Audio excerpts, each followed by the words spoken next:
The big game is fast approaching, but wait, you still haven't got your tickets. You've spent hours searching, but you're still confused about ticket prices. Time to stop searching. Visit ticketcompare.com. We compare ticket prices for all the popular leagues and tournaments for you. We work only with the most trustworthy sites, so you can have peace of mind when buying your tickets. Compare prices, buy tickets, get to the game. Ticketcompare.com. Buying tickets made simple. There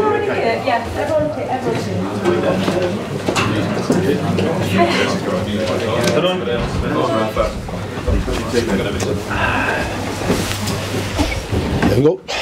Hello. Hi, you alright? Yes. Rafa, another week when the takeover of the club, the potential takeover, has dominated the headlines. What is your understanding of the current situation?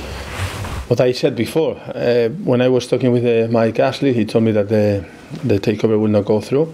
Since then, I'm talking about maybe 2 or 3 weeks, we are just trying to do what we have to do in this transfer window and preparing the team for the games. That's it. How difficult is it working with all the uncertainty surrounding the club?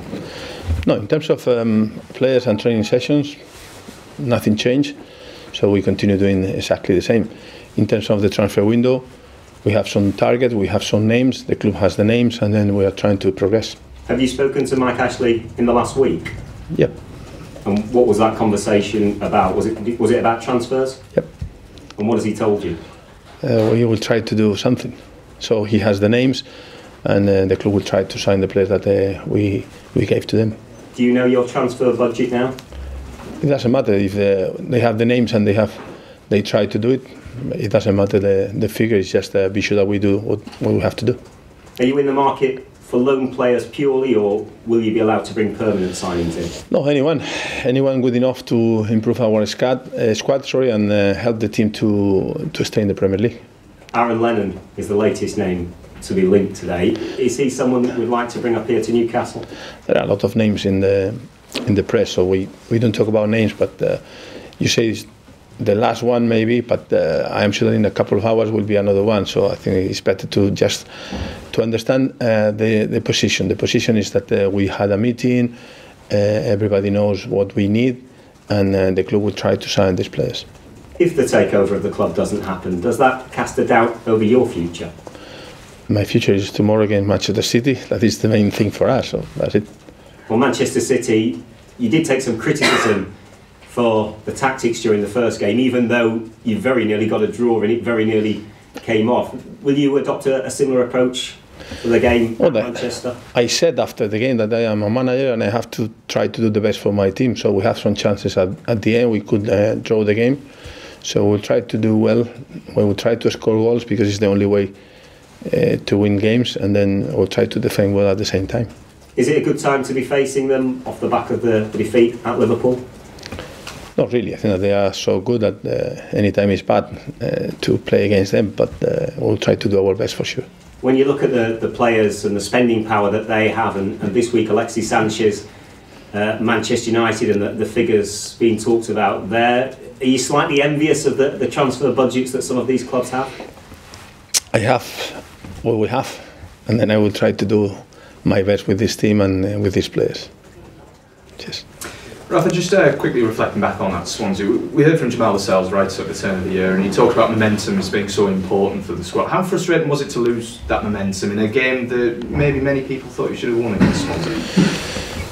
Yeah, if you talk about the result, you can say yes, we drew, but we had chances in the first half that we were playing well, and we could take these chances, and then everything will be different. And it has to be more or less the same story during the whole season. So we have had games that we could win, we could draw, and we didn't do it, and it will be the same until the end. So we have games that maybe we deserve more or less, but we have to stay calm and keep working hard every single game, and we'll have more chances to achieve what we want to achieve. How concerned are you with this home form? How do you turn it around with the likes of Southampton, Huddersfield, West Brom, all the visits St James's Park this season? Yes, if we had chances in the first half and we take a couple of them, everything will be different. So try to take our chances first. And looking ahead to Manchester City, of course, we've talked about how you're going to set up. Did that criticism still sting you a little bit from the first game against them? Nope. Nice and straightforward. Then, how are you going to set them up this time around? We were talking to Jamal this morning, and he's looking at a different game plan this time around. What are we going to be looking at tomorrow evening? Yeah, we'll try to score goals. It's not a cup competition that you score one goal and means double for you sometimes. In this case, we have to score more goals than them if we want to win, and if not, we have to score at least as many as them to draw, and we'll try to do our best. And bearing in mind the different positions of the teams, and obviously City coming off the back of that loss against Liverpool, is there less pressure on Newcastle going into this one against City? Is it a case of just throwing out there? I think that we didn't have any pressure before, and we don't have any pressure now if we play against them. So they know that they are a good team, they are top of the table, and they are winning almost every game until the last one. So we don't have any pressure. We have to do our job and try to get points if we can. We've talked about any potential incomings at Newcastle United. Is there any updates on any outgoings at the club? No, at the moment we are in the same situation. And that situation is? Nothing. Nothing going out, nothing coming in. Just one on the takeover from me, of course. Amanda Staveley's been talking over the last day or so, and one of the comments was that one of the stipulations was that you would remain as manager here at Newcastle United. How does that make you feel? Fine, but as I said before, the takeover is not my issue now. It's just Manchester City and try to improve the players that I have here, and it's what I'm trying to do every day. Thanks, Rafa. Cheers. Rafa mentioned your future, and I know you take one game at a time and everything, but at the end of the season, if the club isn't sold or looking like it's going to be sold, will you review your position? I will not do it before the game against Manchester City, so that is my priority. So, football is, like Buhardin Boskov was saying, football is football. Then everything can change in 1 minute. Then at the moment, my priority is to be sure that this team is doing well in the league, and we will analyse every game, and after we'll have plenty of time to see what is going on. But believe me, I am not thinking about that. I am thinking about how to get 3 points against Manchester City. And how do you think the team, although they lost against Manchester City last time out, they almost got a draw, did that give them some sense of self-belief ahead of this game? Yeah, I think so.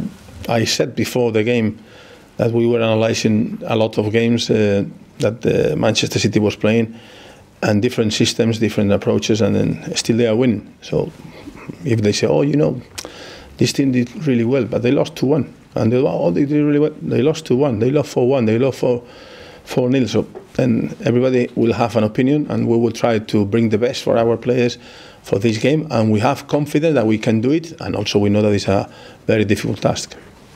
Just finally, for me, on the fans, obviously the fact that the takeover isn't going to go through before the end of the transfer window has upset them, has angered a lot of them. What would you say to them now? Our fans, I don't think that they need to know anything, or they don't need any message from me, because they have been fantastic during the whole season, and I am sure that we'll have a lot of fans in Manchester, and they will be supporting the team. So it's what they have to do. So everybody knows that the main thing is to stick together to be sure that we have more chances to stay in the Premier League. Some people will react better or worse. It depends on the results every weekend, but still is the same message, and still is very clear, and they are clever enough to understand that the main thing now is to support the team. That's it. Do you think or do you understand their frustration at least? Yeah, everybody wants the best for them, and in this case the best for us is to win against Manchester City. Thank you. Cheers. Rafa, the list of players that you have given to the club, are there certain positions that you are looking at more than others that you want to? Yeah, we have 3 or 4 positions that we wanted to improve and to increase the competition in the squad. So these are the names that the club has. Are you able to say what those positions are? No. Okay. You obviously say the talk of the takeover doesn't affect you, it doesn't affect the players, but when you speak to supporters, they're sort of left like, it might happen, it might not happen. Is that kind of your attitude? You've just got to get on with it? No, not really. Obviously, we are professionals, and we know more or less what is going on, but at the same time, we know that the only thing that we can do is just to stay focused on the training sessions and the team selection and all these things. So it's just something that you cannot change. So if you cannot change that, when I had my conversation with Mike Ashley, and when I talk with Lee Charnley every day, every week, it's just all we need, this, that, all can do this, that, and that's it. We have to work every day trying to improve things, and that's it. I cannot have any influence in the other things. The conversation that you had with Mike Ashley, when that conversation came to an end, how did you feel after that? He said clearly that they will try to do their best to bring the players that we were looking for, waiting for that. Okay. Positive? Yeah. The conversation was positive. Now it's as always in life, so we want to see the players here. Thank you very much. Thank you. Cheers. Take care. Thank you.